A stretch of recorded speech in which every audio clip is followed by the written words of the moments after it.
Pensemos en el vino. No es solo una bebida, ¿verdad? Es toda una historia. Un viaje de, agárrense, 11.000 años, que ha caminado junto a la civilización. O sea, desde que se descubrió casi por accidente en alguna cueva hasta la copa que tenemos hoy en la mano, su historia es, de hecho, la nuestra.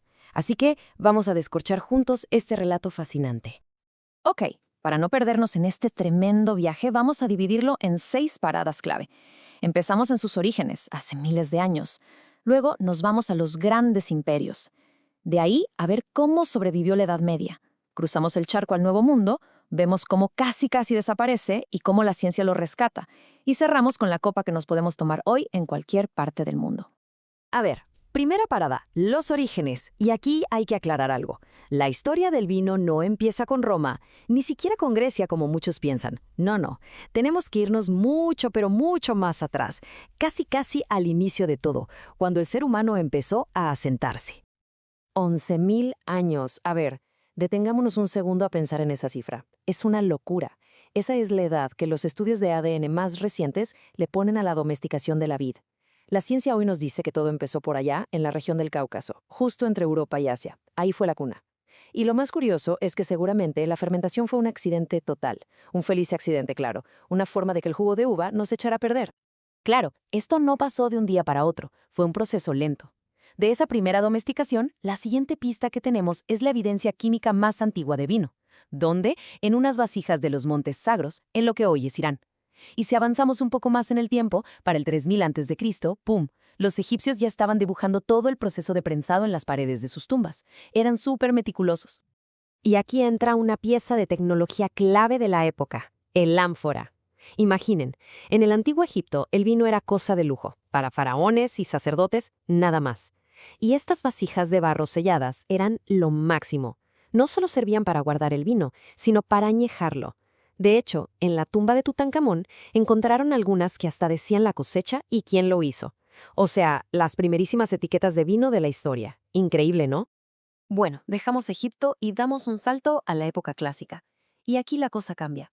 El vino deja de ser solo para la élite y se convierte, literal, en el corazón de la fiesta y la cultura de 2 imperios gigantescos, Grecia y Roma. Ahora, ojo, aunque a los dos les encantaba el vino, lo tomaban de maneras súper diferentes. Para los griegos, el vino era casi combustible para el cerebro, para la filosofía.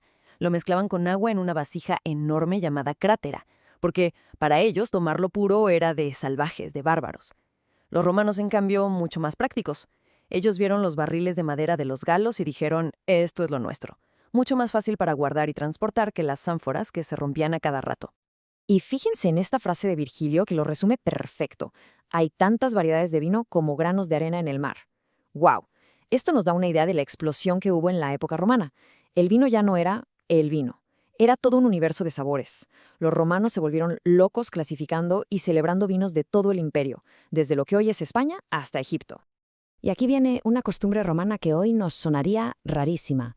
Olvídense de las cavas subterráneas frías y oscuras. Los romanos ricos envejecían sus mejores vinos en la apoteca. ¿Y qué era eso? Pues un cuarto en la parte de arriba de la casa, pegado a la chimenea. Sí, con todo el calor y el humo. Y justo eso era lo que buscaban, un saborcito ahumado que les encantaba. Totalmente lo contrario a lo que buscamos hoy.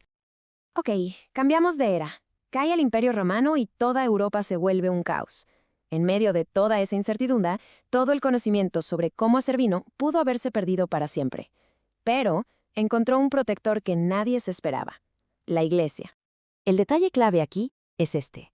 El vino era absolutamente esencial para la misa, y eso lo cambió todo.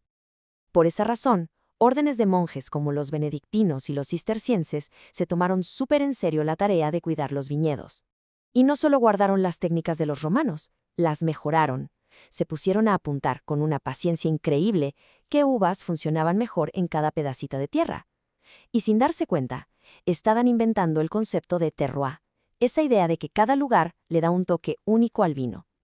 De hecho, de ahí viene el concepto de clos, que es, pues, simplemente un viñedo rodeado por un muro. Los monjes construían estas paredes para proteger sus mejores parcelas, sus joyas.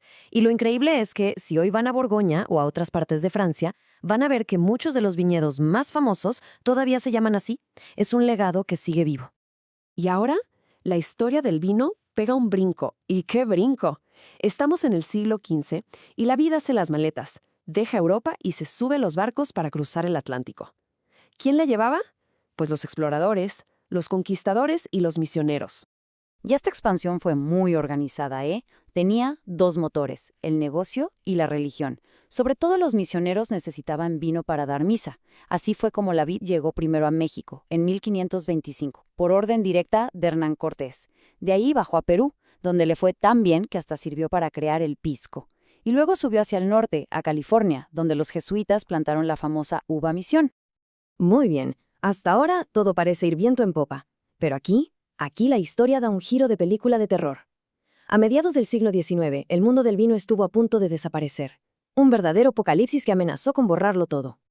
Y la pregunta es seria. ¿De verdad el vino pudo haber desaparecido para siempre? La respuesta es que sí. Por un momento, todo indicaba que así iba a ser. Una plaga, una cosa invisible pero súper destructiva, empezó a recorrer Europa, acabando con todo a su paso. Y el villano de esta historia tiene nombre: Filoxera. Es un pulgón, un bicho microscópico, que llegó de polizón desde Norteamérica en unas plantas. El problema era este. Las vides de allá, de América, ya se habían acostumbrado a él y eran resistentes. Pero las europeas, la famosa Vitis vinifera, no tenían ninguna defensa. El bicho se les pegaba a las raíces y literalmente las chupaba hasta matarlas. Para que nos demos una idea del tamaño del desastre, solo miren este número: 40%. En solo 15 años, la filoxera destruyó casi la mitad de los viñedos de Francia. De Francia, que era el centro del universo del vino. Y de ahí se extendió por todo el continente como pólvora. El pánico era absoluto. La gente no sabía qué hacer. Pero cuando todo parecía perdido, llegó la solución. Y fue una verdadera genialidad. Lo más irónico es que la salvación vino del mismo lugar que el problema, de América. A los científicos se les ocurrió una idea brillante. ¿Qué pasa si injertamos la parte de arriba de la vid europea, la que da las uvas buenas, en una raíz de vid americana que sí aguanta el bicho? Y funcionó. La planta sobrevivía. Esta técnica salvó al vino, y de hecho es la que se sigue usando hoy en prácticamente todo el mundo. Y por si fuera poco, justo en medio de toda esta crisis, la ciencia nos regala otro avance gigante. Un tal Louis Pasteur, que andaba estudiando por qué los vinos a veces se echaban a perder, descubrió algo que lo cambió todo. La fermentación no es magia, es un proceso causado por unos bichitos vivos microscópicos, las levaduras. Y con ese descubrimiento, ¡boom!, la elaboración del vino pasó de ser un arte medio misterioso a una ciencia.